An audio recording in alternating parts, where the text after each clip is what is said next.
The cruelest twist? The killer wasn't the bomb, it was loneliness. Everybody sees the mafia boss, the money, the bodyguards, the penthouse, the violence. Nobody sees the real disaster. 12 women walked into Tyson Kane's life, and all 12 confirmed the same fear, that he was too broken to be stayed for. Then comes Baylor, a delivery girl drowning in debt, family pressure, and grief. And somehow she becomes the only person reckless enough to sit inside his chaos without flinching. But here's where it gets evil. The moment she stays, this stops being a healing story and becomes a ticking war between a shattered man, a hidden enemy, and the one woman he can no longer afford to lose. The roll read like an obituary, recorded 12 times. 12 caretakers were engaged. 12 absconded before a 12th day elapsed. The 13th was an anomaly, a food delivery agent caught in the mechanism of circumstance. She would be the one to interrupt the sequence. Within Chicago's Gold Coast, the affluent are cloistered in high-rises, their realities detached from the streets where threats gestate.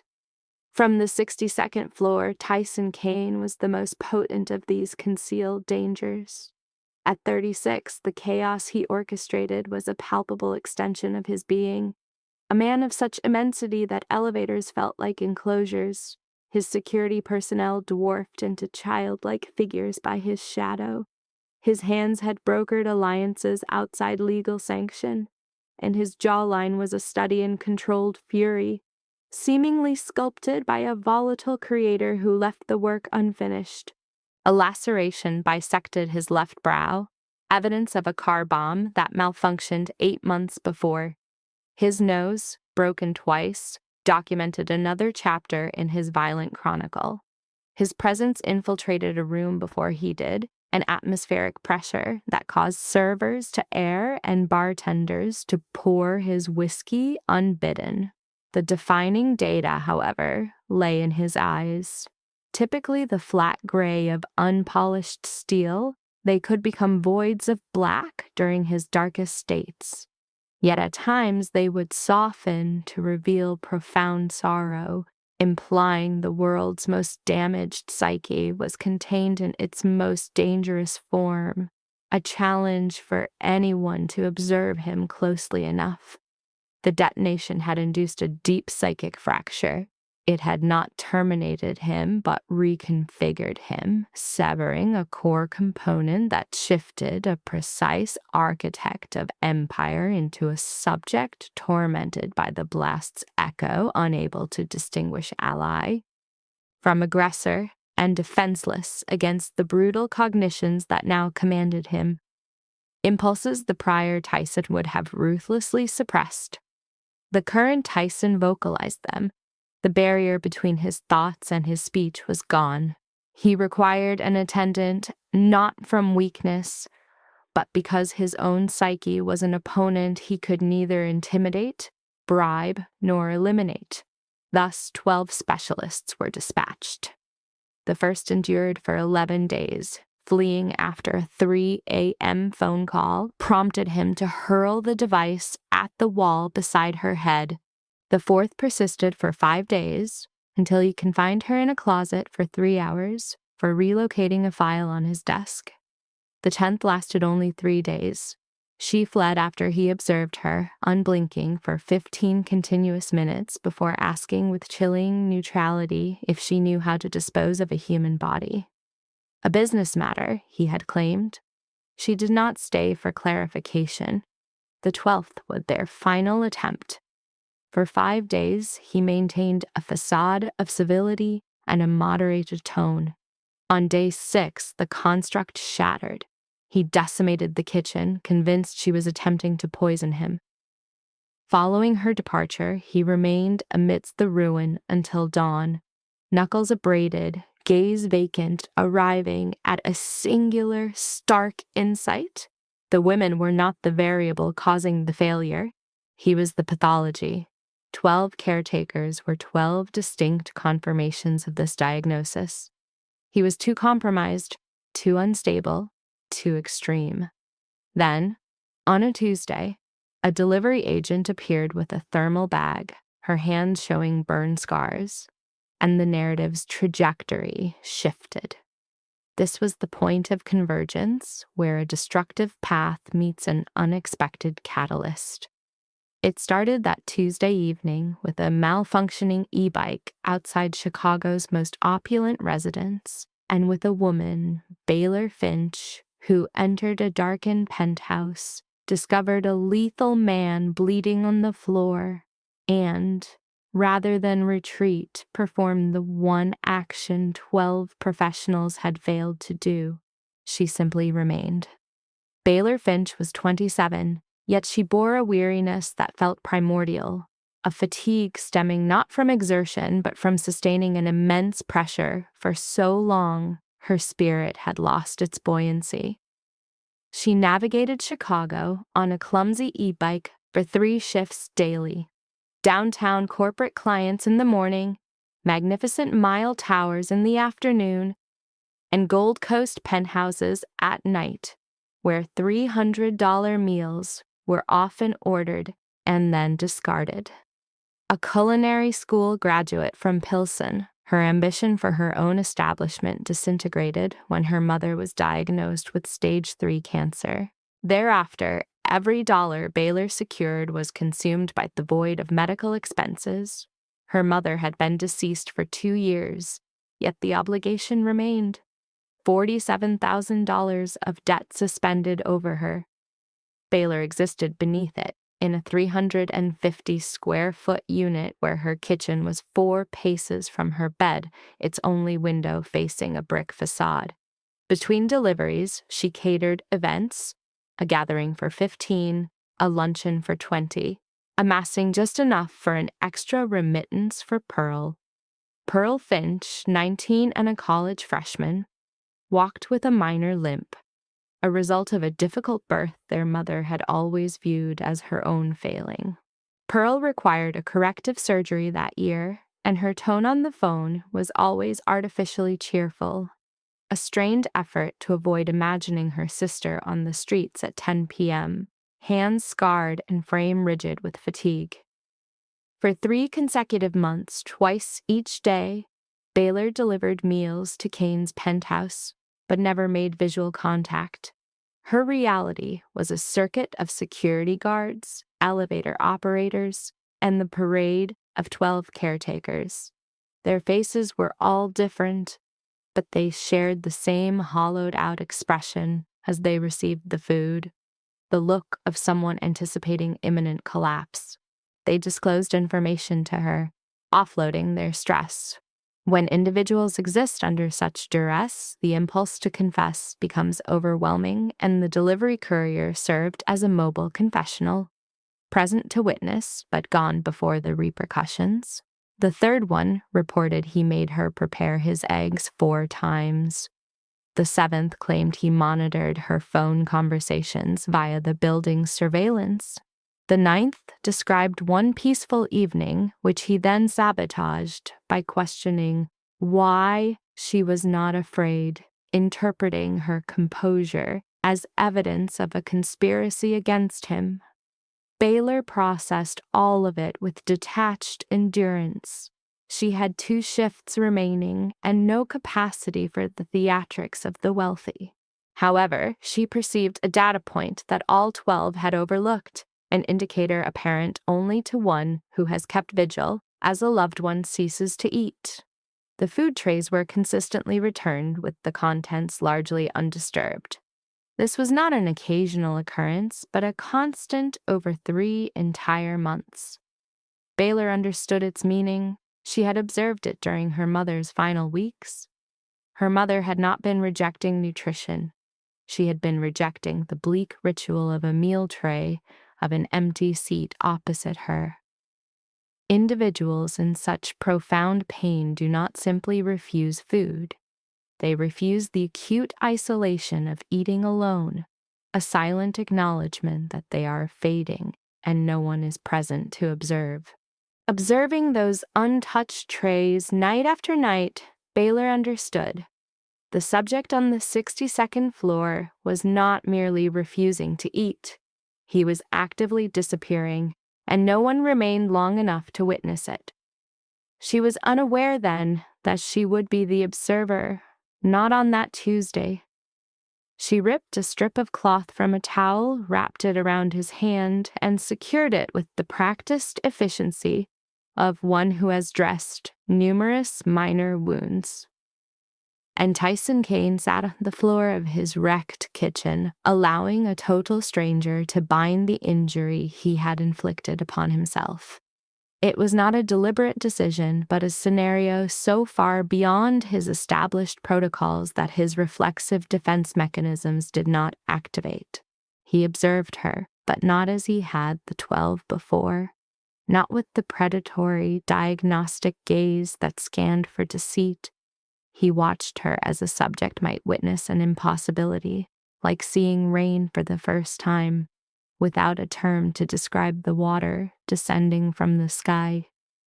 Her simple ministration was devoid of any secondary motive. It was not linked to a salary, a legal agreement, or a directive. She simply navigated the broken glass, activated the faucet, and did what was required as an instinct, not a task. Tyson was completely unequipped to process an individual motivated not by avarice or fear, but by a fundamental impulse toward humanity. "What is it?" he barked, his voice like a braiding stone.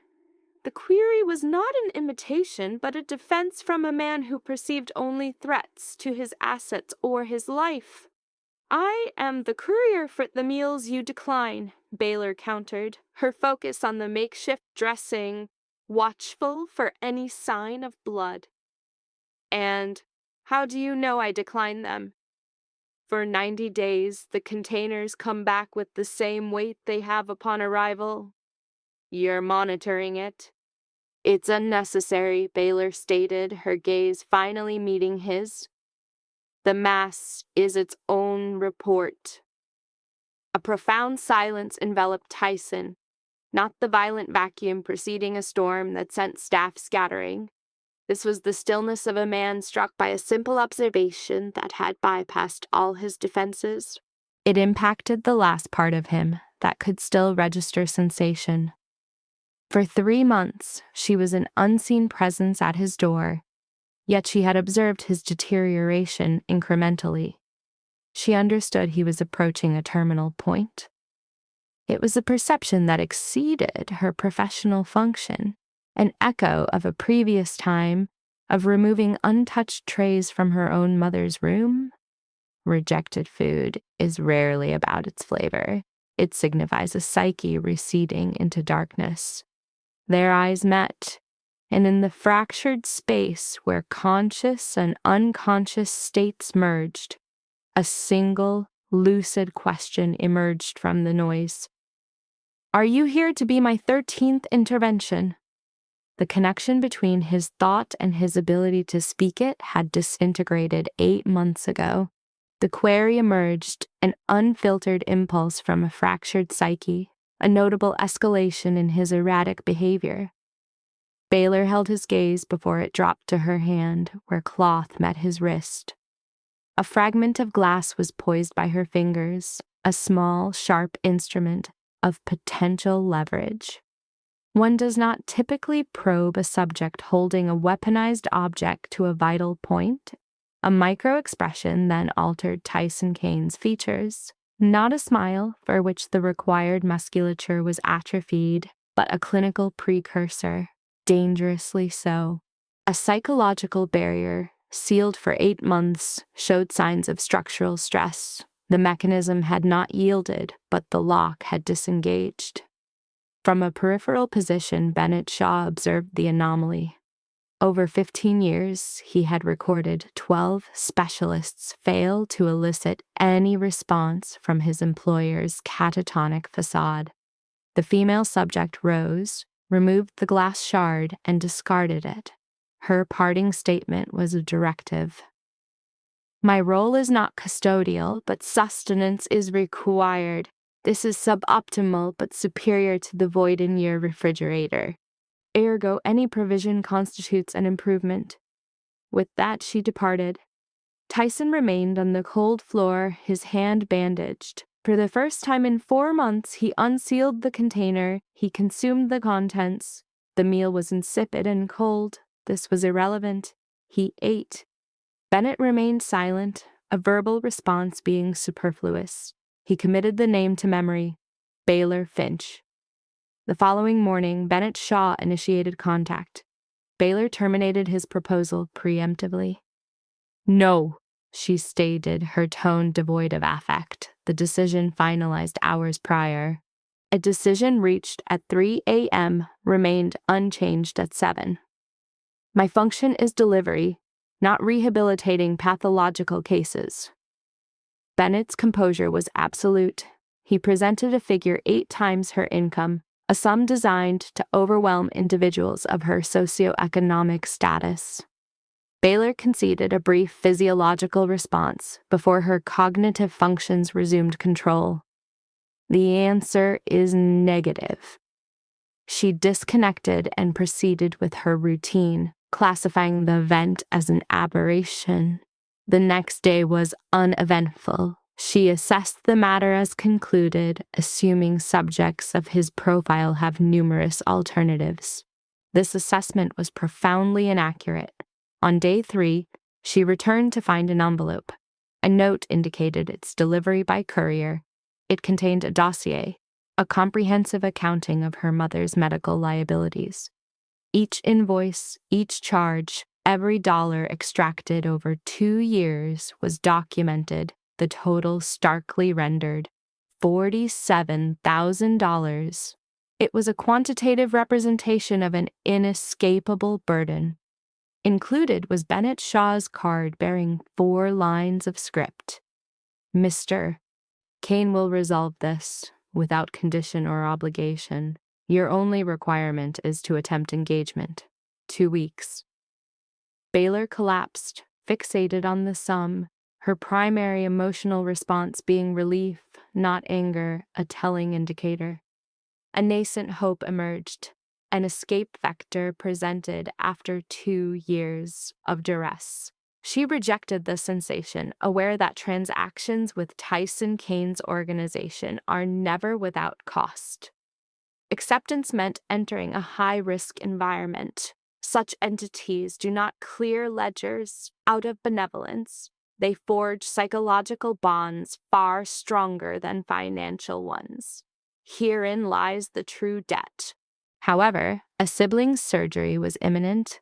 Medical prognosis indicated a 50% reduction in success rates post-20th birthday, which was in November. The $47,000 liability was compounded by a new $40,000 companion. Baylor's efforts were irrelevant to the fiscal reality. The deficit was absolute. She contacted Bennett at 11 that night. He responded immediately as if anticipating the call. He likely was. 2 weeks, Baylor stipulated. 14 days only, then our association is terminated. Future interactions will not be civil. Bennett's calculated pause conveyed nothing. He had processed 12 previous candidates, all of whom delivered similar ultimatums, and every single one had failed to complete the 2-week term. He gave no indication she would deviate from the pattern. He stated, "A vehicle will collect you tomorrow at 8. Baylor disconnected. Her focus shifted from the file to her sister's room. She rationalized that 14 days was an insufficient period for significant change. This was another miscalculation. The vehicle arrived precisely at 8, its appearance consistent with high-security transport. She carried 2 bags of provisions. 4 months of data suggested the appliance on floor 62 was non-functional, and she declined to utilize ingredients with a shelf life exceeding her previous romantic attachments. The elevator accessed the residence directly. Illumination was now ample. The Chicago skyline was presented through expansive glass. Baylor could now visually process the environment she had previously only sensed. The residence was an exhibition of non-functional wealth, Italian marble, furnishings selected for price, not utility. A profound acoustic stillness permeated the space, a controlled and sterile atmosphere. yet Baylor bypassed the formal areas and the panoramic cityscape. She proceeded directly to the kitchen, where she halted. The surfaces were Calcutta stone, a 6-burner French range, a model she recognized from an academic demonstration of unattainable equipment, dual ovens, a copper hood, integrated wine storage, all coated in a layer of dust indicative of complete disuse.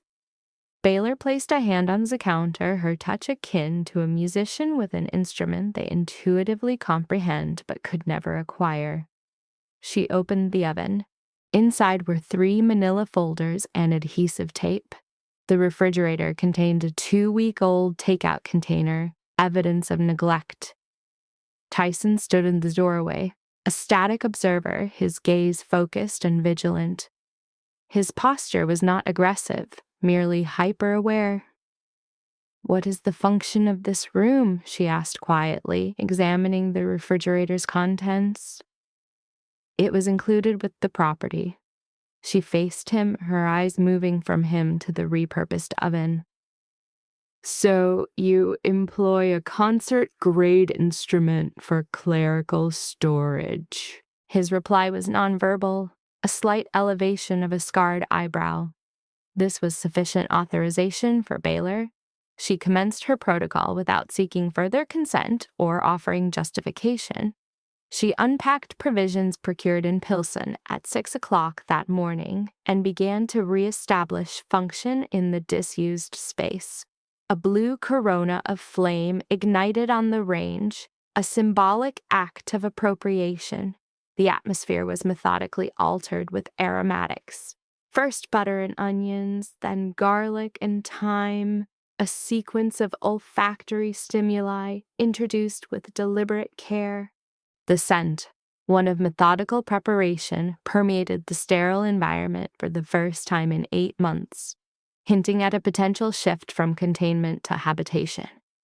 Baylor presented the meal. Tyson was compelled to the table by a dormant instinct. Unsuppressed by his protracted isolation, he consumed a single portion and ceased all movement. The reaction was not aversion but systemic shock, triggered by a stimulus so fundamentally correct it was jarring. It was a neurological event, the first authentic sensory input devoid of clinical or sympathetic motive. Each preparation was an extension of the preparer's own trauma history. "Is the provision adequate?" Baylor inquired, her posture indicating a controlled confidence. "It is sufficient," Tyson replied, though a profound internal disruption occurred within him. A psychological containment structure, sealed for 8 long months, began to yield, exposing a fragment of the sequestered self. A subject re-engaging with the forgotten social concept, received not as a transaction but as a gesture of mutual existence. At 3 in the morning on day 2, a percussive, uncontrolled impact on her door roused Baylor. It was not a summons but a frantic assault, indicating a loss of composure where terror had eclipsed his usual control. Opening the door revealed Tyson Kane, his form obscured by shadow, his eyes reflecting a primal fear. This was not the aggression that repelled prior staff, but the raw terror of a traumatized juvenile state trapped within an adult physique. "Pancakes are required," he stated. His vocal tone was flat, as if a 3 a.m. breakfast demand were a standard protocol. Baylor analyzed the subject and the temporal context. 3 o'clock in the morning. He nodded slightly, entirely dissociated from the scenario's incongruity. She offered no resistance. In the kitchen, a single light source established a small, secure perimeter within the dark. He maintained close proximity, a silent, hyper-vigilant observer as she prepared the mixture. The exterior darkness was absolute. The 3 o'clock at the morning hour in Chicago exposes the city's unvarnished state. Within that small, illuminated space, A temporary therapeutic alliance was forged via a ritualistic food preparation. Why this specific time? She probed, her focus on the task. The dark is an unreliable variable, he replied. The statement was delivered as a clinical fact, not a confession. It was presented as a chronic, unalterable component of his condition, analogous to a severe physiological allergy, or a simple lactose intolerance. Here, the darkness was the identified antagonist. Placing a dish of pancakes before him, Baylor occupied the opposing seat. Light pooled between them, a small, fortified perimeter against an advancing tide of black. It was there she posed the query that 12 predecessors never had the chance to, lacking her distinct, quiet authority. What harm did the dark ever inflict on you? A profound stillness settled on Tyson, yet it was not the quiet that precedes a violent episode. It was the sound of a subject reaching for a lexicon he'd never needed, as no one had previously remained to hear it. It resembles the inside of my own head, he stated finally, gaze fixed on his dish. Too many elements within that I cannot clearly perceive. And with that, the woman from Pilsen had compelled the city's most dominant figure to name his affliction, and he had offered a truthful diagnosis. At 3 a.m, over pancakes on their isolated island of light, a quiet transfer of power had occurred after 8 months of brutal conflict. Tyson had verbalized his fear and had not disintegrated. He was merely a subject confessing terror of his own psyche to a woman showing no inclination to flee. Baylor provided no hollow reassurances. She only nodded, pushing the syrup in his direction. They concluded the meal in a strangely conventional silence at 3 a.m. But this tranquility was founded on an unstable base. By the 4th day, the atmosphere itself had shifted. When Baylor presented his lunch, Tyson's eyes were altered. The paranoia had resurfaced, the same pathology the prior employee witnessed before the kitchen was methodically dismantled. "You consume it first," he commanded. His tone was flat, but his eyes were a vortex of suspicion. "Every last item on this plate. You will sample it." Baylor identified it immediately. This was the pathology speaking, not the individual. She had anticipated this test. The paranoia within his fractured consciousness was a cyclical force, and it had now crested. Without a word, she lifted a fork. She sampled the meat, her mastication deliberate and measured. She consumed the vegetables. She tasted the sauce. Her movements were fluid and completely composed. This was not a performance. It was a conditioned, deeply rooted response, a calmness acquired over years of ingesting her mother's medication first to confirm it wasn't poison. Evaluating food for a paranoid syndicate head? This was a familiar protocol. Her stable gaze met his chaotic one. "If my intent was to terminate you," she stated, her voice subdued, "I would simply permit you to eat the old takeout in the refrigerator. Slower, perhaps, but equally effective."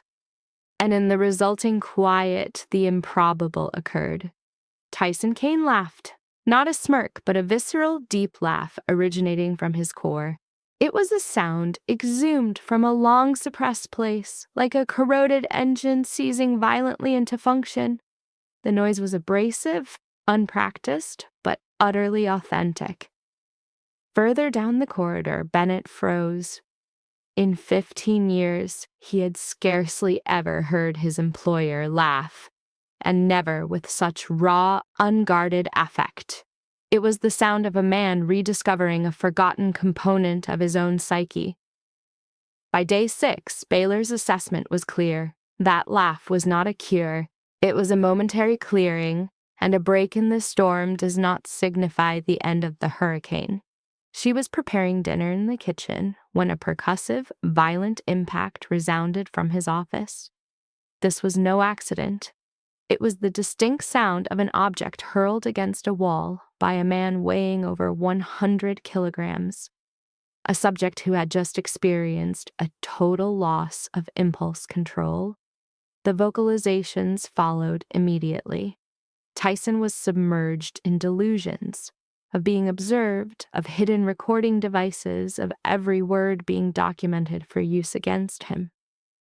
His voice was imbued not with rage, but with a profound terror, as if the room itself were constricting to annihilate him. His conviction was so absolute that logic was incomprehensible. The fear was not rooted in reason, but in the segment of his psyche fractured 8 months prior. No one possessed a corrective protocol. Bennett materialized in the hallway, sedative in hand, his expression a practiced neutrality. This was his grim procedure: enter, administer, count to 180, then manage the aftermath. But Baylor obstructed his path. She blocked his advance, conceding 20 kilos in weight. Her voice was low, yet it conveyed indisputable command. "No, I will manage this." Bennett could only stare, as if she had offered to pacify a starving wolf, and the primal element within was undeniably active. She offered no justification as she proceeded directly into the epicenter of the chaos. The office was a vortex of shredded documents. A laptop was partially embedded in the drywall.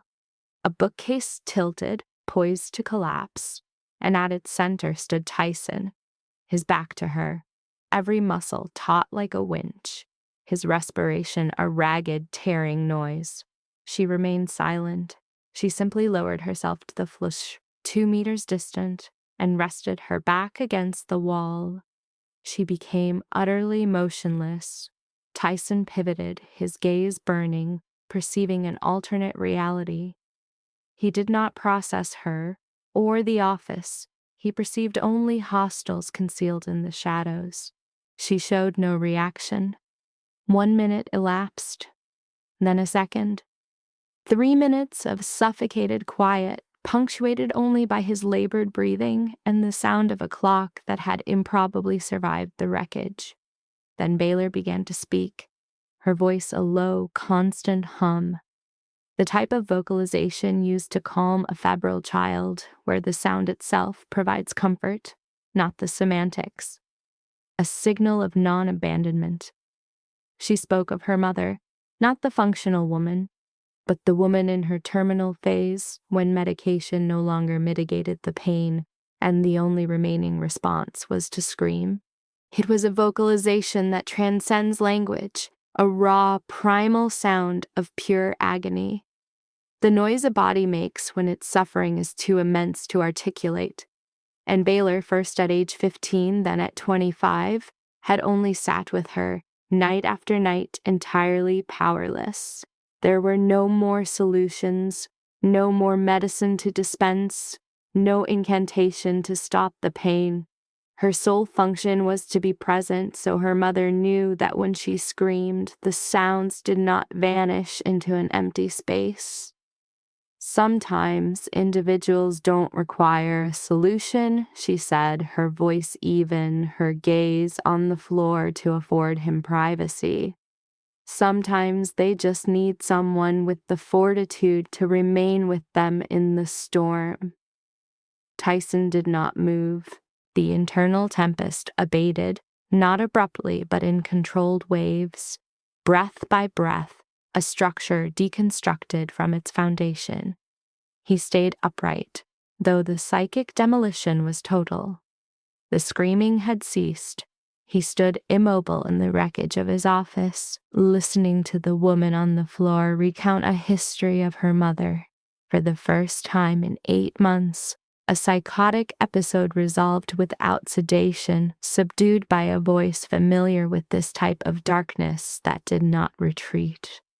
Bennett remained frozen in the doorway, needle prepared, witnessing a scene his mind could not process.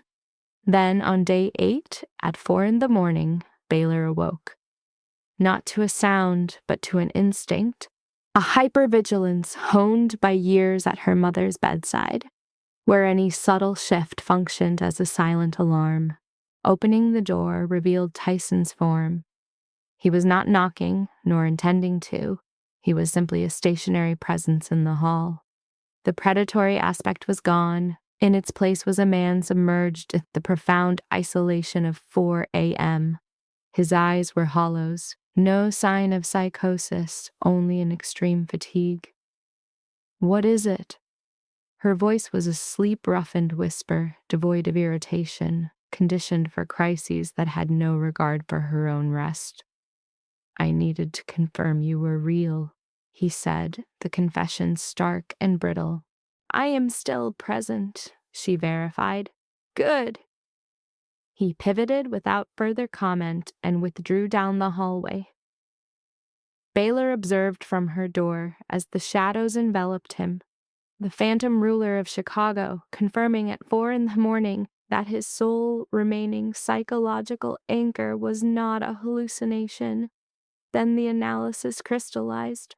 The most unsettling phenomenon in this residence was not the violent rage, but the sight of its dominant predator, terrified that the dawn would find him utterly alone. Day 9 introduced Franklin Kane. He emerged from the elevator, an apparition materializing unannounced in the penthouse with the private access code, a remnant of his former authority. Each movement was a deliberate assertion of control, a nonverbal statement that this territory remained his, regardless of legal title. At 62, Franklin Kane was a lean man of average height, presented in an immaculate gray suit with styled silver hair. An uninformed observer might see a distinguished professor or a retired jurist, a man whose countenance inspired complete confidence. He presented a cluster of white lilies, placing them on a table with the practiced grace of a benevolent relative. His smile was a calculated display of warmth. Lacking prior intelligence, Baylor would have accepted it as authentic. But her own research, the anecdotal histories of 12 former caregivers, suggested a different profile. One, Constance Quinn, had documented a destructive pattern. Following every one of Franklin's visits, Tyson would psychologically disintegrate for a minimum of 3 days. Constance never identified the cause, only the toxic effect. Baylor observed as Franklin navigated the area, taking Bennett's hand with the gravitas of a monarch who never fully abdicated before sitting beside Tyson. His inquiries into Tyson's condition were gentle, delivered with the unhurried cadence of a man who controls his own timeline. Then his gaze settled on Baylor, not to see but to evaluate, a methodical inventory from her footwear to her hair. It was detached scrutiny of a broker assessing an asset versus a liability. He inquired politely as to her identity, and before she could respond, Bennett interjected, "She is the new caregiver." Franklin offered a controlled nod, his placid expression feigning relief over his nephew's care. He placed a hand on Tyson's shoulder, a gesture of simulated comfort Baylor identified as a proprietary claim. The interaction was a meticulously choreographed performance, lasting precisely 20 minutes. His inquiries about medication, sleep patterns, and medical evaluations were perfectly calibrated. Each question, while seemingly astute and caring, induced a state of hypervigilance in Baylor. She understood overt aggression. A visible weapon is less dangerous than one concealed by a facade of warmth. Tyson remained entirely nonverbal. The patient exhibited extreme psychomotor rigidity. His gaze fixed on his uncle without blinking. His physiology suggested a system under immense strain, a state of suppression requiring exhaustive effort. Following Franklin Kane's departure, upon the closure of the elevator doors, Tyson experienced a psychological collapse. This was not a typical aggressive outburst. the presentation was far more severe. He rose to face Baylor, his expression shifting from a vacant affect to one of pure, unprocessed terror. It was a specific dread associated with confronting an insidious antagonist, one that erodes an individual's psychological defenses. "Accept nothing he gives you," Tyson articulated, his vocalization low and strained. "No conversation, no eye contact." Baylor suppressed the impulse to question him as he retreated, securing his bedroom door like a sealed vault. The subsequent silence was oppressive.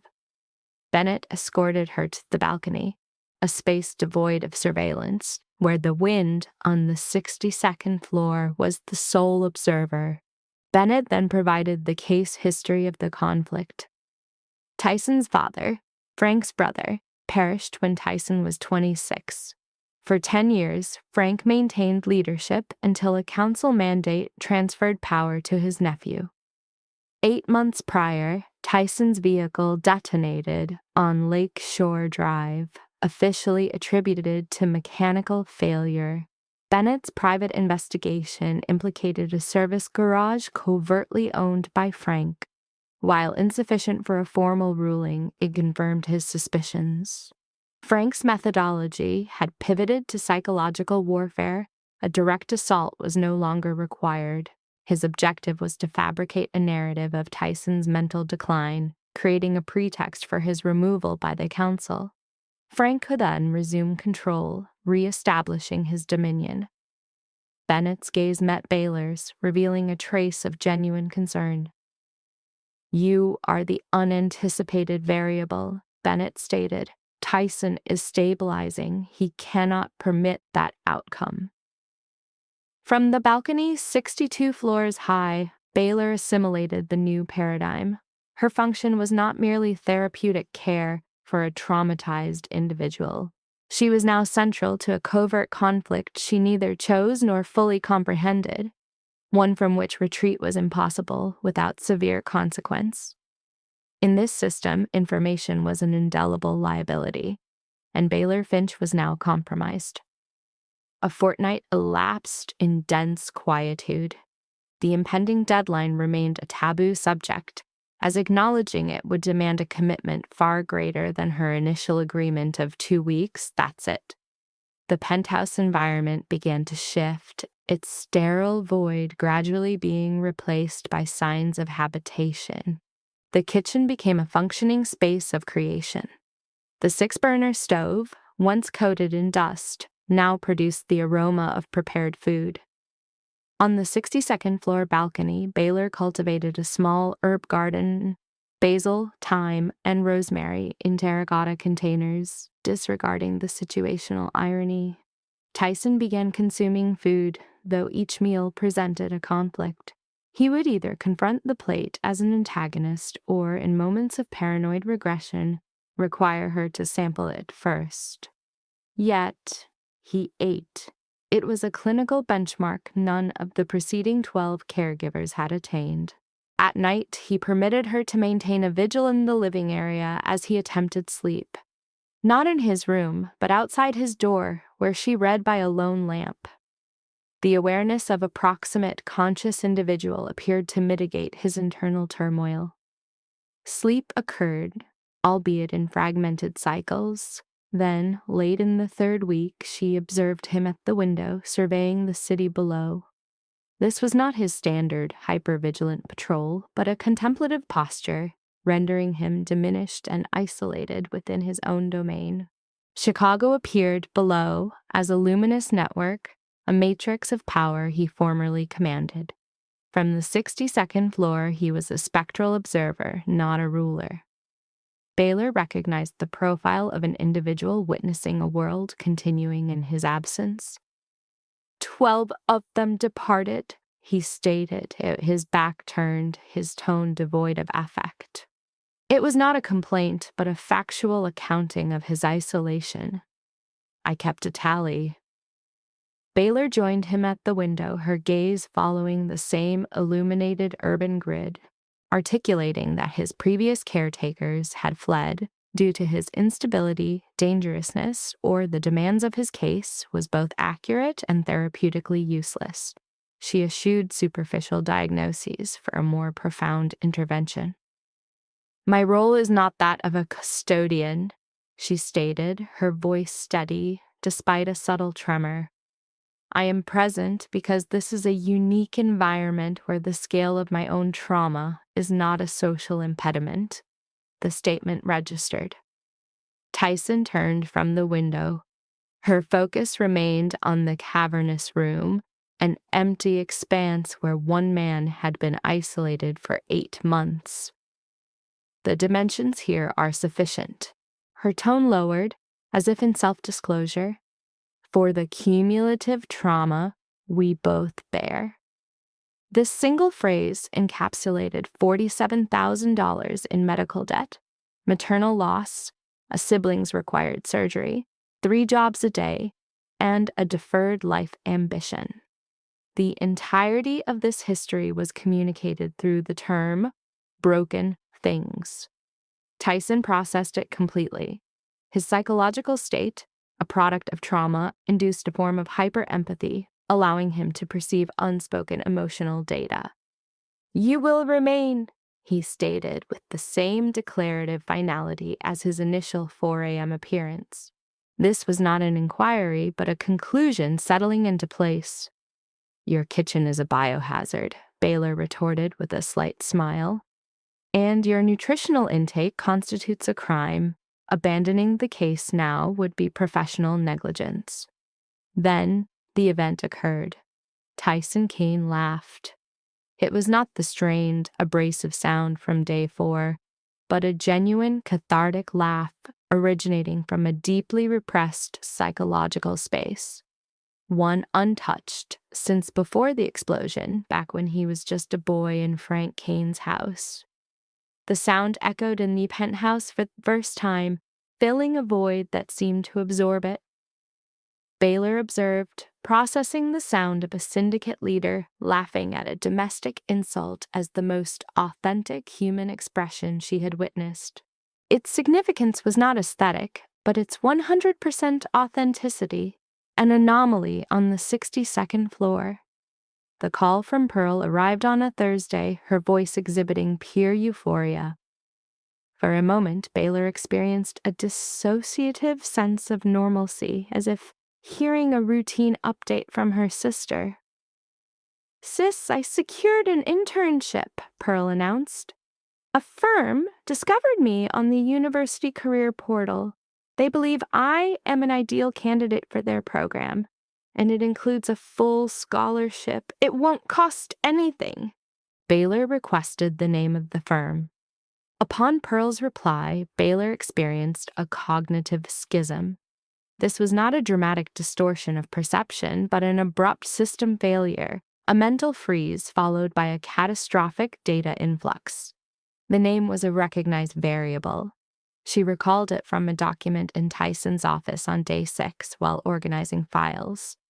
Amid the disarray was a list of shell corporations Bennett had marked in red. The name Pearl had just spoken was third on that list, with a check mark and the note, "component of FK's network."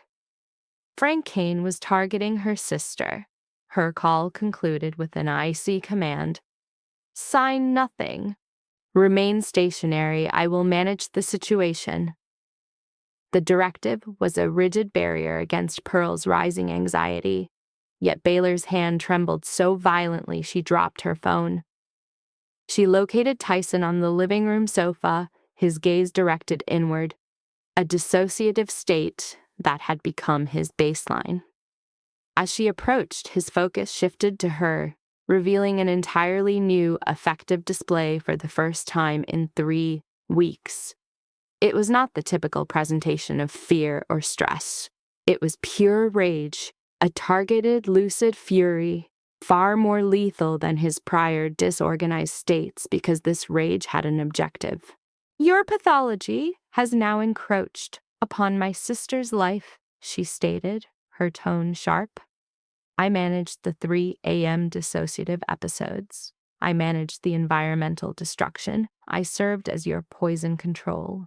I grounded you by discussing my own maternal loss in your destroyed office. But Pearl is a non-negotiable boundary. She is not a participant in this dynamic. If your pathology subsumes her, my function will cease. I will withdraw, and your psychological stability will go with me. Tyson's focus locked onto hers, and a cognitive shift was apparent. Model. The subject's recovery was not gradual, but an abrupt cognitive reconnection, like a flipped switch. His gray-blue eyes, previously hazed with trauma, acquired a sudden, predatory clarity. This was the focus Bennett had not witnessed in 8 months. The psyche of a man who managed his enterprise with clinical precision before the inciting incident. When Tyson stood, the movement itself was less significant than the way his latent authority immediately reclaimed the room.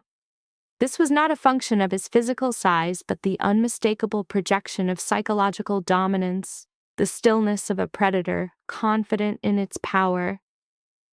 "Bennett," he stated, his voice a low frequency that bisected the silence. Bennett materialized in under 3 seconds. His speed was not a matter of proximity, but a conditioned response to that specific vocal tone. The command of his superior, unheard for 8 months, but as deeply programmed as a soldier's reaction to a call to arms. "Pearl Finch student," Tyson specified, naming a university Baylor had never mentioned, which confirmed that a submerged part of his fractured mind had been systematically mapping her life. "Constant surveillance, effective now. No one gains access to her. No one communicates with her. No one makes physical contact." A flicker of disbelief crossed Bennett's face before being suppressed as he glanced between Tyson and Baylor. In 15 years, Bennett had never processed a protection order from Tyson for anyone but himself. Now, a full detail was being deployed for a contractor's sister, with the total authority of the man presumed lost 8 months prior on Lakeshore Drive. Bennett gave a sharp nod and was gone. Tyson then directed his gaze at Baylor. "Your sister will not be harmed," he stated. It wasn't a comfort, but a decree from a man who operated within a system where his will was reality. Baylor met his stare, truly seeing his gray-blue eyes, now frighteningly sharp and lucid, for the first time. She understood in that instant what had anchored Tyson Kane back to reality. It wasn't the medication, the 3 a.m. pancakes, or the stories she told. Those were merely palliatives. The therapeutic intervention was a mission. The catalyst was a protective imperative directed at someone other than himself for the first time in 8 months. That subject was Pearl Finch, the sister of the single caregiver who hadn't fled from his pathological state. After the Pearl incident, his cognitive function improved. It was not a complete recovery, but his lucid intervals began to lengthen. In those clear moments, his presentation of normalcy was so absolute that Baylor could almost forget his nature. A dissociated comment or a vacant stare would then shatter the illusion. During one such period, she was cooking, as he observed from the kitchen doorway. Without turning, she said, "Come over here. I am going to show you how to chop an onion." She was weary of his spectral presence in his own residence and felt he required basic self-sufficiency skills.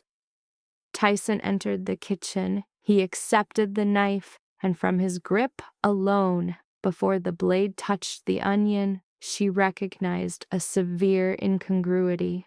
His posture with the knife was not culinary. It was indicative of expert violence. The hold was a somatic memory, learned from employing blades in contexts far removed from a kitchen. With the blade inverted, his wrist rigid, and his shoulders tensed, his stance broadcast lethal purpose, not meal preparation. You are dicing a vegetable, not neutralizing a threat, Baylor observed with her usual bluntness. A slight twitch in his shoulders, a signal she recognized as a suppressed smile, served as his reply. She then performed an action the 12 previous caretakers would have classified as suicidally reckless, fully aware of his hand's capabilities. She placed her hand over his. Hers was small, marked with pale, silvery scar tissue from an old burn. That scarred hand rested on his, a hand so large it made hers appear juvenile. His knuckles were a topographical map of 2 decades spent in a subculture where violence is the primary language. With gentle pressure, she began to dismantle his combat grip, reorienting the handle, guiding his fingers to uncoil, and repositioning them correctly. His index finger and thumb finally pinched the blade's base, with the other 3 fingers on the handle. At last, his wrist relaxed and the tension dissipated from his shoulders. A hand conditioned for destructive acts was being re-educated by one marked with fire, learning the utility of a simple tool. Tyson's gaze dropped to their joined hands, but he said nothing. Language was an inadequate medium for a moment of this weight. He brought the blade down on the onion. The result was a ruin of crudely hacked chunks and inconsistent slivers, the work of a man using a weapon for a creative purpose for the first time. Baylor made no judgment. She said only, "That will do," and moved the pieces to the pan. That night, they consumed the first meal he had a hand in preparing, and while his role was limited to butchering an onion, a profound shift was mutually perceived. Later, at 2 a.m, Baylor was reading when she detected the quiet sound of bare feet on marble. Tyson appeared in the kitchen, activating the island's low illumination before seating himself on a stool. She followed silently and began preparing noodles. Understanding this nocturnal ritual was not about sustenance. The kitchen had become his designated sanctuary, a space of controlled light and scent, a refuge from his internal state. When insomnia prevailed, this was the only environment that offered him any degree of peace. She served him the bowl of noodles. He ate for a moment, then became still, his chopsticks resting. With his gaze fixed on the bowl, he started speaking. There was no prelude. The words emerged raw and unguarded, as they frequently did, now that his internal censor had failed. He spoke of the bombing, not for Dr. Voss's clinical notes, nor for Bennett's formal reports, but for her alone in the 2 a.m. quiet. He described driving and perceiving a click, a faint metallic noise nearly obscured by the engine, but he had registered it. His life was predicated on observing the imperceptible. In that fraction of a second, he knew. The detonation, he said, was not the worst part. His voice grew thin, his eyes focused on a point far beyond the bowl. It was the 3 seconds prior, the instant of knowing what was coming while being entirely powerless to stop it. 3 seconds contained in that vehicle knowing it was the end. My hands were on the wheel and there was absolutely nothing I could do. And those 3 seconds, they are unending. The explosion is over. The hospital is over. But those 3 seconds are infinite.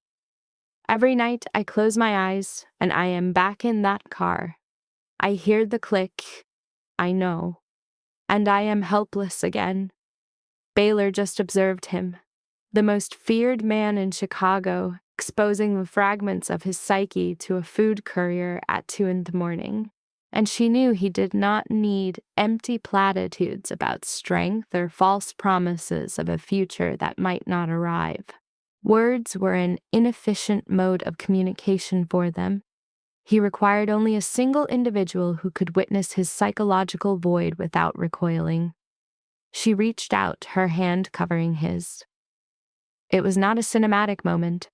It was the same steady, grounding pressure she had offered her mother in a hospital room, a silent commitment. I am here. This is a dark space, but you are not in it by yourself. Those 3 seconds have passed, she whispered, her palm a warm anchor on his skin. Survival itself is not the battle. The true conflict is allowing yourself to believe you can continue to live. Tyson looked up and his expression fractured, a change she had not witnessed since entering his gilded prison. The aggression, the emptiness, the terror, the paranoia, the coldness. It all receded, leaving only vulnerability. We observe here the deconstruction of a persona. The subject's true self, long obscured by a threatening public mask, is finally witnessed by the only person who breached his self-imposed isolation. In the kitchen at 2 a.m, Baylor's decision to remain, her hand on his, became the fulcrum of their developing dynamic. This was a point of no return for her, yet she felt completely moored to the moment. That feeling of being anchored was more terrifying than any crime lord. The next afternoon, Bennett's arrival violated the sanctuary. His message was a harsh intrusion from the outside world.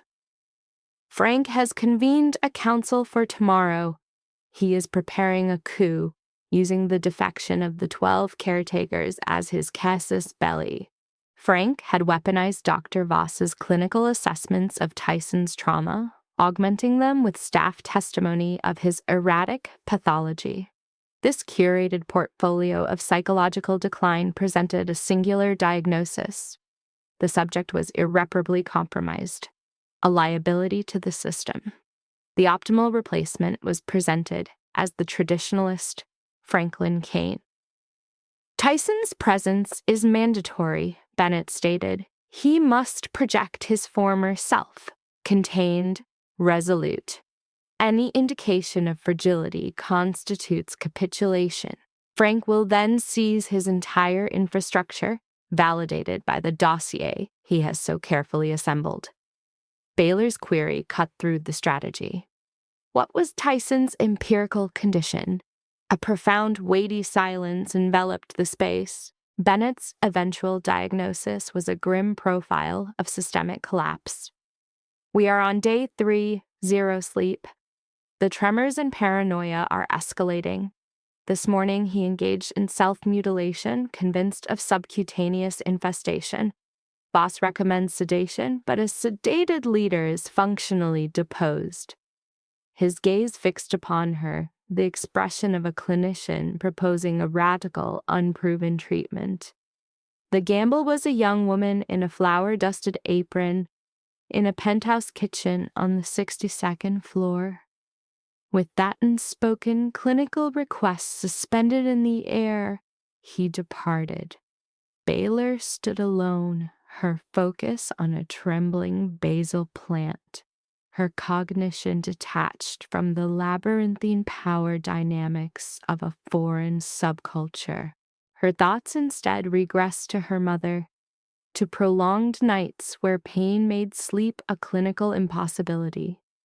Baylor would remain by her side, an impotent observer, internalizing a core principle. When confronted with the intractable, one must anchor to the tangible. For Baylor, this constant was the kitchen. At 6 that evening, she initiated her process. There was no complex protocol, only a focused, singular objective: to transform this cold, sterile environment into a sanctuary, a space Tyson Kane's fractured psyche would register as secure. She began with chicken soup, the archetype of nurturance, its aroma a universal signifier of comfort, not threat. Following this was a baked pasta, a formulation perfected during her formal training. Its scent of garlic, butter, and cheese, a slow, warm invitation that permeated the sterile atmosphere. The final component was the bread.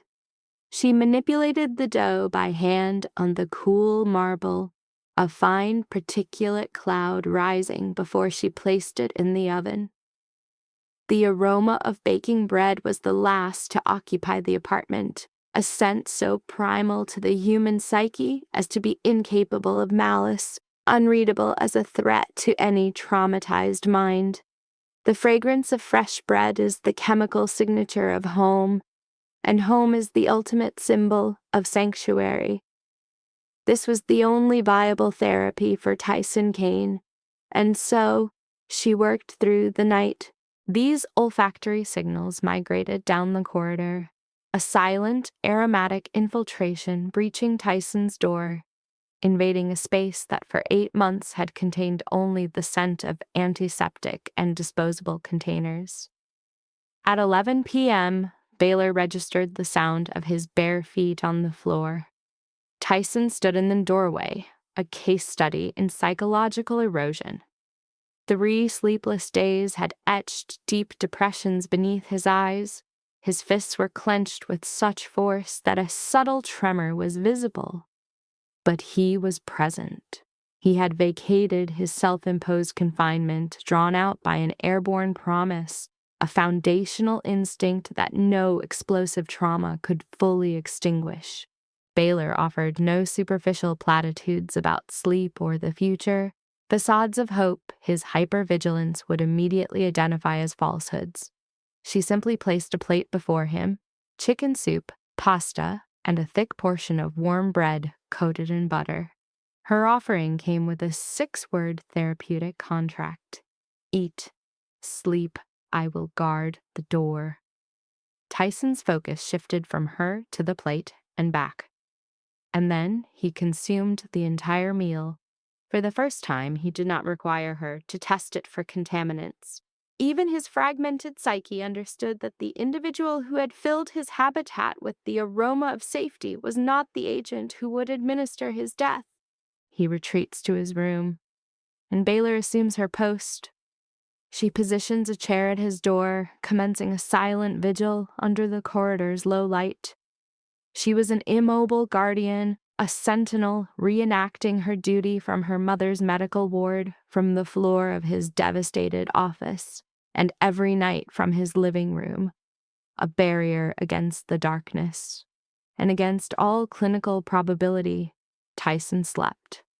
For the first time in 8 months, he attained 6 uninterrupted hours of rest, free from phantom detonations and the recurring terror of his nightmares. A guardian at the threshold and the scent of sanctuary within had accomplished what pharmacology could not. It was a primal exhibition of dominance. Tyson Kane entered the boardroom at 7 o'clock that evening. Immediately, the 12 subjects around the oak table fell silent, their vocalizations ceasing as if extracted from the air. Months of facial hair were gone, his jawline now a sharp, defined structure of granite-like resolve. Bennett had selected his presentation, a black 3-piece suit that conveyed not wealth, but absolute authority. Bennett identified the expression in his gray-blue eyes, a chilling focus absent for 8 months, acute, glacial, and total. As his gaze surveyed the individuals present, each man experienced the scrutiny as a personal, invasive assessment. The psychological dissonance was profound. Merely 12 hours prior, he had been a shivering wreck in his own kitchen, destabilized by 3 days of sleep deprivation, his hands excoriated and bleeding. No one here was aware of that clinical reality. Only Baylor and Bennett had observed it, for Tyson understood what the explosion had not obliterated. That power is an exercise in pure theater, and this audience required a sovereign. Frank sat at the head of the table, the usurper performing the role of protector. He offered Tyson a smile upon his entry, a mask of pained concern, the look of a relative undertaking a difficult but necessary intervention. Had Baylor been present, she would have recognized that smile.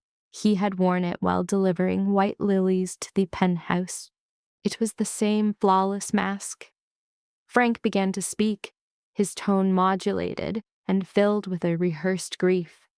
He framed this assembly not as a hostile takeover, but as a solemn obligation, professing profound concern for his nephew's psychological state. The organization's stability, he argued, must supersede familial bonds. He presented his evidence, a history of 12 caretakers who had resigned and medical files deeming Tyson incompetent. His final maneuver was to propose a temporary leadership transition for the collective good, contingent on Tyson's recovery.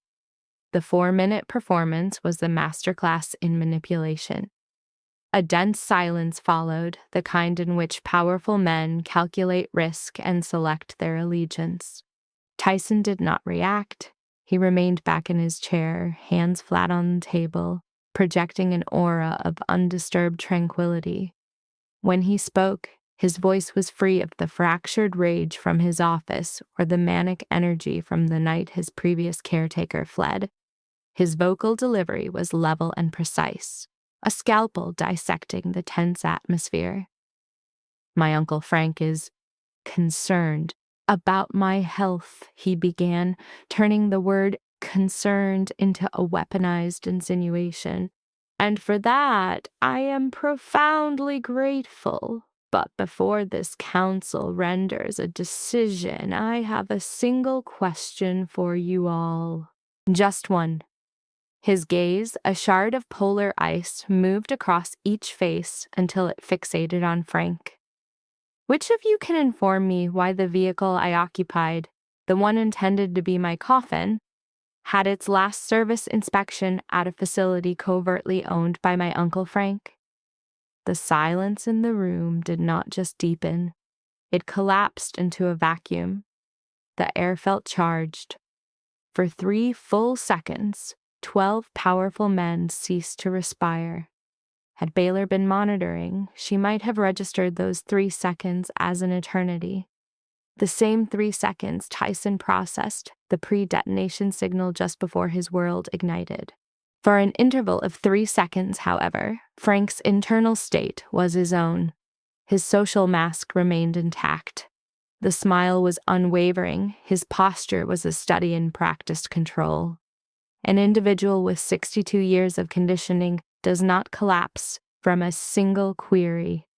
Yet, a profound emptiness registered in his eyes. While imperceptible to Baylor, Bennett's observation post afforded him a clear view of its clinical significance. Tyson offered no further comment. None was required. He had deployed a destabilizing truth, a psychological explosive, compelling a proximity choice from every subject. The proposed vote was rendered operationally infeasible. The term postponed was never articulated. The entire concept of a democratic process simply evaporated. Opposing an established leader presents a significant risk.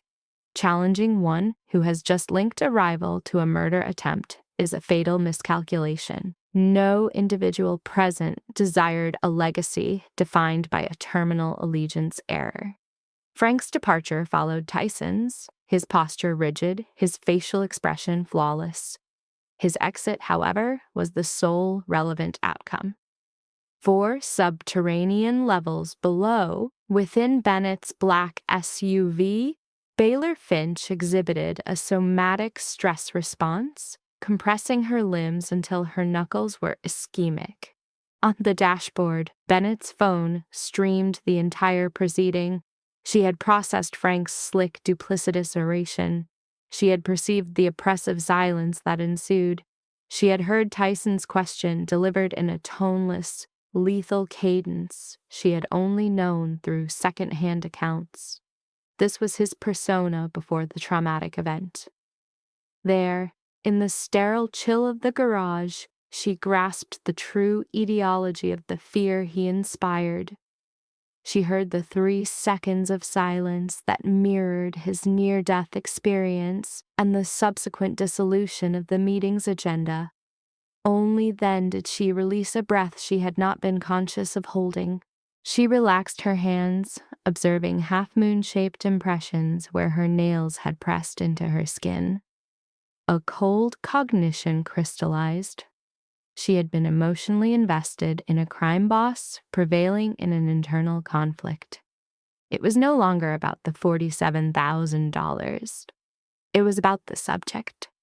The man who consumed pancakes at 3 a.m., who guarded her door at 4, who handled a simple kitchen knife like a surgical instrument, the same man who had recounted the 3 most traumatic seconds of his life as they shared a meal of cold noodles.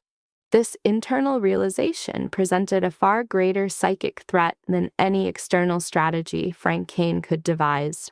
Kane's reach was limited to a criminal enterprise. This emotional transference could colonize her very psyche.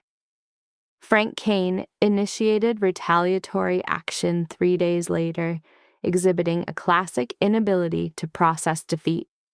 His chosen instrument was a 19-year-old female with a discernible limp, intercepted post-meridian on a Wednesday, returning from a campus library. The operative assigned by Bennett to Pearl's protection received a falsified stand-down order, which included a fabricated assurance of her security. The deceptive directive was passed through a legitimate communications channel exploiting network privileges. Frank, though deposed, retained due to administrative oversight. Following the security withdrawal, Pearl vanished within a 4-block radius of her residence. This transit typically required 15 minutes. An unprotected interval of 15 minutes proved sufficient for Frank's objective. Bennett notified Baylor at 1800 hours that evening with a terse 2-line communique. Pearl did not arrive at her dorm. A search protocol is active. Within the penthouse kitchen, Baylor experienced an acute somatic delusion of the floor receding beneath her. She reported symptoms of hypoxia, as if her lung capacity had become insufficient. Her perceptual field narrowed, rendering her surroundings indistinct and irrelevant. Only a single image remained in sharp focus: a young woman with a compromised gait, missing within the Chicago metropolitan area. The subject had previously witnessed the protracted decline of her maternal figure. That event conditioned her for duress, but also defined her ultimate psychological breaking point: the loss of Pearl. Pearl was the primary motivator for her employment in high-risk delivery roles. Pearl was the reason she accepted $47,000 from a known perpetrator of violence. Pearl was the justification for remaining in the high-security environment. Pearl was the last remaining familial attachment. Without this bond, Baylor Finch's self-concept disintegrated. She located Tyson in the living area. Bennett had already briefed him. He was not merely standing, but in a state of high alert, his musculature taut with extreme tension. His gray-blue eyes displayed the same cold, analytical intensity observed in corporate negotiations. Yet this presentation was qualitatively different, deeper, more rigid, and significantly more menacing. What was once a posture of intimidation had become a statement of lethal intent. Baylor positioned herself before him, exhibiting no lacrimation or vocalized distress. She was entirely motionless. Her silence was more psychologically unsettling than the combined hysterics of the 12 previous caretakers. It was the quietude of a subject at the precipice of psychological collapse, mobilizing all cognitive resources merely to remain upright. Tyson observed her, then executed a behavior entirely unprecedented in his 36 years of life history, an act his entire psychosocial conditioning prohibited. He verbalized an apology. "I'm sorry," he stated, the words seeming syntactically alien to him, as though from a language he was only beginning to acquire.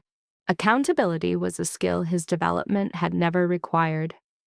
I will recover, Pearl, he vowed. Not as a condition of your employment, but because you remained. I have incurred a debt to you that is not quantifiable in monetary terms. 40 minutes later, a convoy of 2 black sport utility vehicles containing Tyson, Bennett, and 4 additional operatives proceeded south at high speed. Utilizing a covert municipal network, Bennett had triangulated a signal to a derelict warehouse in the back of the yards. The structure was an industrial ruin, a relic from a Chicago unfamiliar with penthouses and bespoke attire. Tyson entered the warehouse, with Bennett in close proximity, and Bennett, his associate of 15 years, noted that the individual crossing the threshold was a fundamental departure from the man he knew. This was not the dysregulated rage of the prior 8 months. This was focused, methodical lethality. He was in complete control, operating with the deadly precision of his former self, but animated by a new impetus. His objective was dissociated from his empire. It was tethered to the sister of the woman in the penthouse who awaited Pearl's return. The specific events that transpired within that warehouse are clinically irrelevant. They are best left inferred. It is sufficient to report that Pearl was located in a rear enclosure, restrained but physiologically stable. She was in a state of terror but was alive. The individuals responsible for her abduction were about to face consequences born of Frank Kane's profound misjudgment. Bennett navigated the city's arterial routes, with Pearl concealed in the rear cabin. Baylor stood, immobile, near the elevators. As the doors parted and Pearl emerged, Baylor initiated a fierce, protective embrace, a behavior understood only by those who have confronted total loss. In that instant, Baylor became a psychological shield, insulating Pearl from a fractured reality.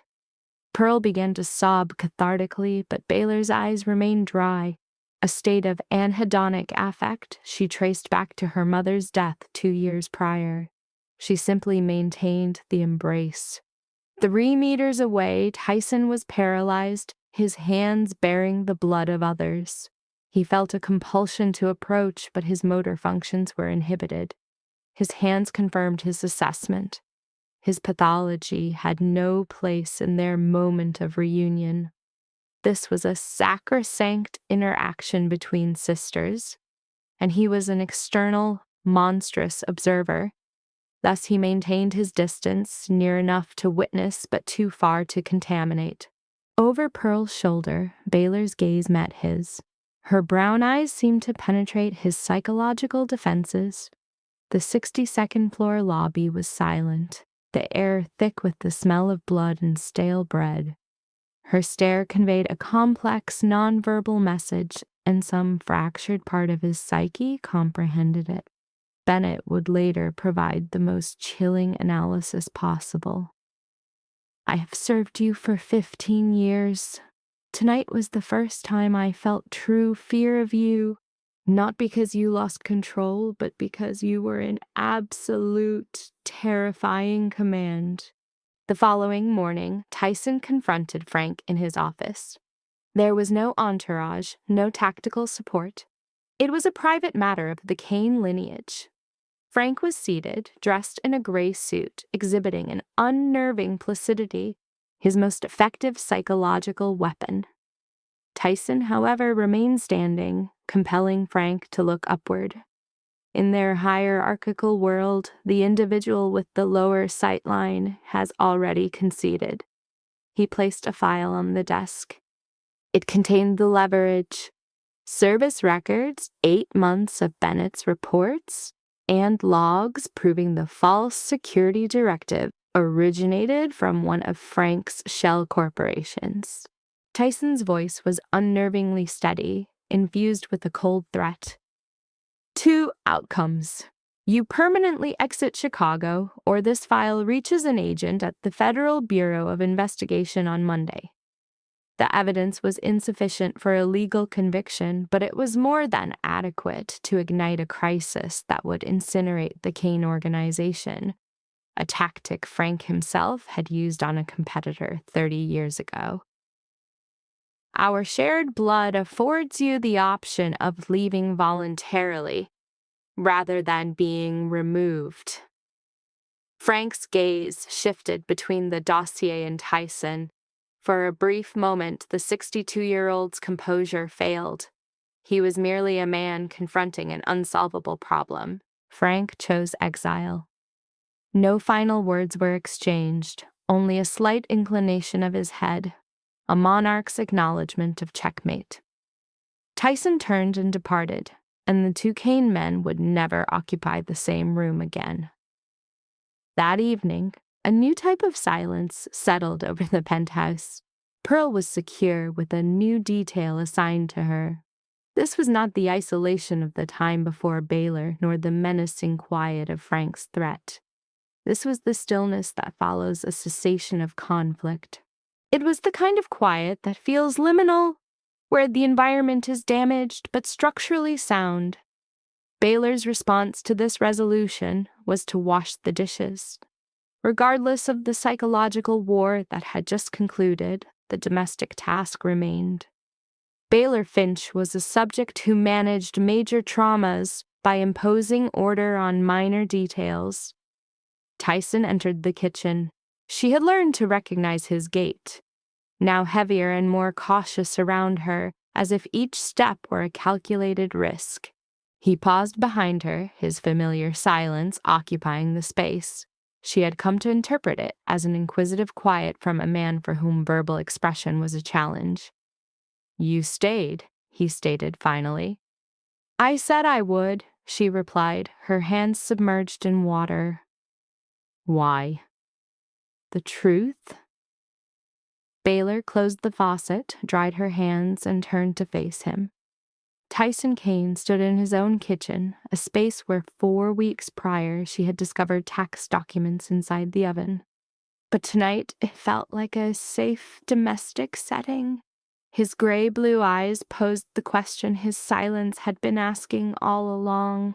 It was the same implicit question from when he stood vigil outside her door at 4 in the morning, when he spoke of 3 seconds over dinner, when he remained 3 meters away with bloodied hands. Now she provided the answer. "Because you held a kitchen knife," she began, "as if it were a weapon, but you allowed me to correct your grip. A man who lets someone reteach a basic skill has not given up. Because you stood at my door at 4 a.m., not to intrude, but to confirm my presence. That is not pathology. That is the behavior of someone whose loneliness is so profound they fear sleep, terrified of waking alone again. And because you stood 3 meters away as I held Pearl, with blood on your hands, afraid you would contaminate the moment. A man who perceives his own darkness and actively prevents it from touching what he wants to protect, that man is not the monster of his reputation." She met his gaze directly. "Beneath your fragmented exterior, you are the kindest person I was never meant to encounter." In the ensuing silence, physical intimacy was initiated. Whether he kissed her or she kissed him became a point of future debate. The moment was a sudden weather event. One does not question the sequence of raindrops. One only knows the storm has broken. There, in a kitchen on the 62nd floor, 2 individuals bearing immense psychological loads set them aside and clung to one another. 1 month later, the apartment was transformed not by new acquisitions, but by the introduction of lived-in domesticity. The new environment was defined by sensory inputs: the aroma of garlic in the morning and the visual of fine flour coating the kitchen surfaces. Auditory stimuli included Pearl's laughter during video communication from a new, improved living space, an environment designed for an individual engaged in psychological and physiological recovery. Pearl's regimen of physical therapy commenced with video logs documenting the gradual neuromuscular reactivation in her lower limbs. Baylor would observe these updates in the kitchen before engaging in food preparation, a displacement activity to avoid breaching her self-imposed moratorium on emotional displays before midday. The penthouse kitchen became the central axis of their restructured existence. The balcony transformed from a state of neglect into a functional herb garden. It cultivated basil, thyme, rosemary, and mint, the latter introduced for its aromatherapeutic effect on Tyson's evening tea. His new affinity for this beverage, previously uncharacteristic, functioned as a sensory confirmation of her continued presence upon waking. Each day at noon, a ritual formed wherein the security team would assemble for sustenance, as Baylor's preparations were invariably communal, and Bennett Shaw, the typically imperturbable operative, consistently positioned himself first in this formation. His stated purpose for being there involved security protocols, a mutually understood fabrication. The reality was evident in the reverence with which he handled the food container. Tyson's psychological afflictions had not abated. He experienced periods of insomnia and recurrent paranoid episodes, manifesting as vacant stares and non-directed speech. Now, however, his nocturnal wanderings at approximately 3 a.m. were intercepted. She would be present, disheveled, inquiring about the content of his auditory hallucinations with the same mundane tone one might use to discuss the weather. Her inquiry mirrored a banal request for a breakfast preference. This methodical normalization of his psychopathology provided a therapeutic effect beyond conventional prescription. Their dynamic was founded on frequent, intense, and uncensored verbal conflict. This represented the intersection of an individual lacking impulse control with a subject exhibiting profound resilience. She would protest his surveillance systems. He would counter with her solo excursions to the market. Her critiques of his nutrition were met with his complaints about the balcony's horticulture. These confrontations, however, lacked malice. They were honest, the type of engagement possible only with mutual respect, permitting a rapid return to baseline and shared sustenance 5 minutes later. A sequence of 12 female subjects had been introduced and subsequently withdrawn. On 12 occasions, Tyson Kane's core belief was reinforced that he was irreparably damaged and fundamentally unstable. His personality was a conflagration that repelled others. The 13th subject, however, did not fit the caregiver profile. She was a delivery agent, presenting with scarred hands, a thermal container, and the specific resolve of an individual with no remaining assets to protect.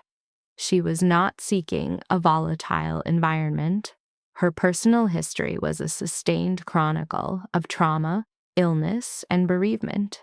Consequently, when confronted with the psychic tumult of Tyson Kane, she exhibited no startled response. Her inquiries were pragmatic, focused on the episode's duration and his nutritional status. Her objective was not corrective therapy, but the provision of sustenance and passive companionship. To remain, the 12 preceding individuals were not professionally deficient. They were environmentally mismatched to the opulent confinement of his penthouse. They sought a position and instead encountered a psychic cataclysm. Baylor was not pursuing employment. She was seeking a sanctuary that resonated with profound sorrow, and she located it on the 62nd floor, in a large kitchen with a man who wielded a blade as a bodily extension, yet he permitted her to adjust his technique from their initial interaction. Conventional romantic narratives often involve two psychologically integrated individuals. This case study deviates from that model. It documents two fractured subjects discovering a functional intermeshing of their respective traumas. The fit was not seamless nor gentle, and it defied societal expectations. The dynamic resembled two distinct infernos converging within the kitchen's confines. generating an intensity intolerable to external observers. This bond proved too resolute to be quenched and was uniquely molded for each of them. Such is the chronicle of Tyson Kane and Baylor Finch. That kitchen was their crucible. It is possible the central dynamic is not affection but resilience, the principle that profound courage can manifest not as a will to conquer, but as the capacity to witness another's pathology without demanding its remediation. This case serves as a reminder that no individual is so fragmented as to be undeserving of the inquiry. What do the shadows say to you tonight? It suggests that a place of belonging may not be flawless, but simply sufficient in scope to accommodate our psychic fractures. If this analysis resonated with you, please endorse this video so that it may reach others. Share it with an individual who you believe needs this perspective, and subscribe for further examinations of the human psyche. We are interested in your effective response to this narrative. If you identify with the profiles of Baylor, Tyson, or the observer, please share your reflections below, because every history merits an audience. We extend to all of you listening our wishes for health, contentment, and tranquility in your own lives. We thank you for your attention during this examination. Until our next analysis begins, good night.